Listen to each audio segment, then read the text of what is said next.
And welcome to the NFL Today on YouTube. JB along with Coach Nate and Matt as we talk about one of the storylines developing this early part of the season has to do with the NFC South. And I think about the Tampa Bay Buccaneers and, of course, Baker Mayfield. Have to share this one line. Todd Bowles, who described Baker Mayfield in terms of his willingness to win, said he's the kind of guy that would stick his face in the fan to win a game. Bill, take it from there. Well, Todd Bowles likes to surround himself with people who like to stick their face in the fan. But let me say this about Todd Bowles. Todd Bowles is in his fourth year of becoming head coach of the Tampa Bay Bucs. Took over for Bruce Arians when he stepped down. They've won a division 3 straight years. In the process now, going 3-0 and taking a pretty commanding lead in the NFC South again. No-nonsense coach. I don't know if he gets enough credit, to be quite honest with you. His ability to put a defense together that takes away your strength, he's going to make you beat your throwing. He holds his own team accountable, number one. And that's the thing I love about him. He's not afraid to say, listen, we didn't play good enough. Right. And it's about us. It's not about anybody else. He makes no excuses for anybody. He's a no-nonsense guy who played the game. I love him. And I think his team kind of resembles him and takes on his kind of identity. And Baker Mayfield, as you're speaking to, is that type of guy as well. Yeah, and let's add some recent context to this topic. Let's go back to week 1. They beat the Falcons by 3. Yeah. And then the following week, week 2, they beat the Texans by 1. Right. And then they win this game against the Jets by 2. Why do I bring that up?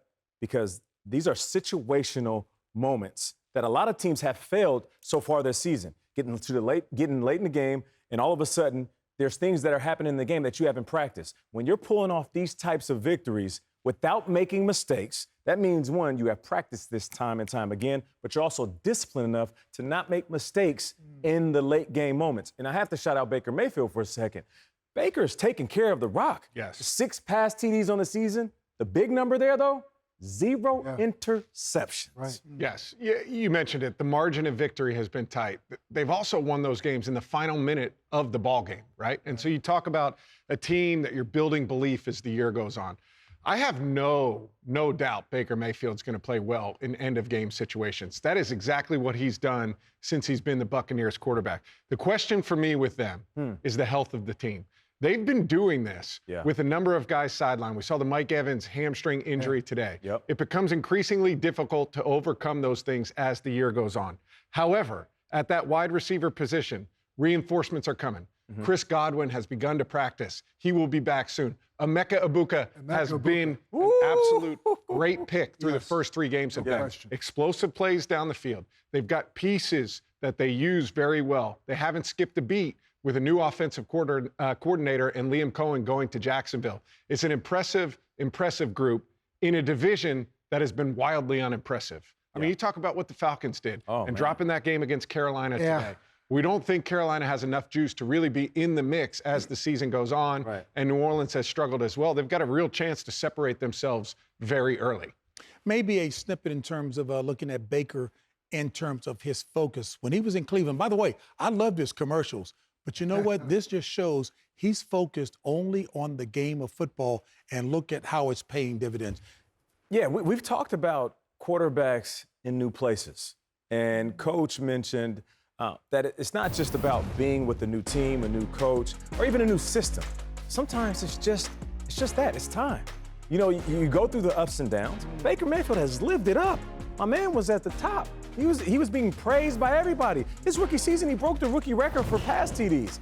And then all of a sudden, everybody started criticizing him. He's doing too much. Maybe you're shooting too many commercials. You're on the cover of magazines. You're not as focused as you used to be. He really got ran out of Cleveland, if we want to keep it real. Yeah. And then what happens? You start to relax. How did you say it earlier? Not care as much about what people think and focus on the right things, which is basically the team I'm on and the guys that are inside this locker room. It's a rebirth, right? It's a rebirth. Nice. I mean, you sit there and talk about him. We've seen it with Sam Darnold. All right, we've seen him go out there. Are we watching it with Daniel Jones? Right. All of a sudden, it's the maturity, it's the opportunity, it's the lessons learned along the way.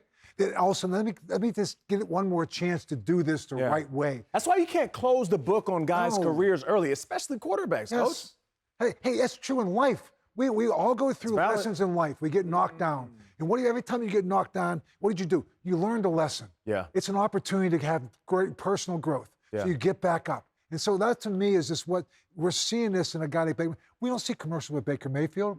His focus on right now, I want to win a championship. That's what's important to him right now. Nothing else. He just wants to win the next game. He knows that the process is like step by step by step. And I got to tell you, he is a reflection of Todd Bowles. Neither one of these guys, at the end of the game when they win, they're not walking off and they're smiling. Yeah. They're walking off and say, okay, who's next? Yeah. Well, I also think they know too, right? They're one of the, I believe, the first team to start 2-0 without a turnover in the first 2 games since 2000. They had 2 today. Yeah. So they're a team that could trend as that defense really starts to find itself. I think Todd Bowles, Coach, you alluded to it earlier, is one of the best defensive minds in our league. I think the turnovers are going to start to come in bunches.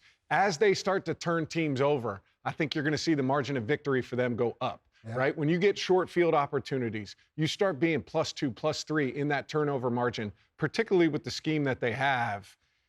They could be a scary team. I mean, when you talk about the NFC, right, and the cream of the crop in the NFC and what we've seen, you'd have to include Philadelphia in there. I think you have to include the Los Angeles Rams in there. That was an excellent ball game that they played today. The Packers, maybe Detroit, but the Bucs are right there. The Bucs are in that mix of elite teams in the NFC. Just don't listen to us. That's a fact. I'm Why do telling you say that? Because don't lose the edge. You did win Gotcha. 3 games in the last minute of that. And so that my reminder right now is don't read the papers. I was going to say, you go into that locker room and you're Todd Bowles. What are you're telling the guys? We could be 0-3 right now. 100%. We could be 0-3. We're fortunate right now. We've made some plays. We may have lost a guy, so now we're going to have to pick this up. And we don't want to lose the edge. Yeah. And the edge is going to be just taking this 1 week at a time. Don't worry about what you just did. Just focus on the next officer going in front of you. I feel like given the way that they're built, given the way that Todd Bowles is, given the way that Baker Mayfield has the chip on his shoulder, I don't see them taking the foot off the gas. I agree. I don't see them losing their edge. I think they play with a massive chip. You got leadership like Mike Evans, even though he may be injured, may miss some time with this hamstring. We'll see how it is. You got some legitimate guys vets who have won championships. And you might have reinforcements coming back on the offensive line. Like these guys know what it takes. I know. Yeah. And Coach, I want to get back to something you brought up because it really is perfect for a segment like this where we get to unpack not just football, but life.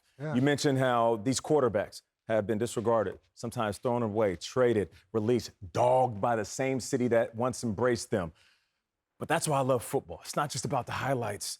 Football can parallel everything we go through as men and women, as humans that walk around on a daily basis. When you walk into that locker room, you have guys that are different races, different cultures, raised in different classes, opposite ends of the political spectrum, different beliefs. They praise different gods. Different choices, different suit colors. That's it, exactly. No doubt about it, and facial hair. But at the same time, with all of those differences, we still find a way to coexist. And that is a life lesson we need more now than ever in this country. And that's why I love football, because when you really strip away all the highlights, the touchdowns, the interceptions, all the stuff we show on TV, you can really take away something that you can apply to everyday I hope we life. get an opportunity to do that because we've heard some wisdom come from our coach on those very issues, the nexus, the intersection, if you will, between sports and culture.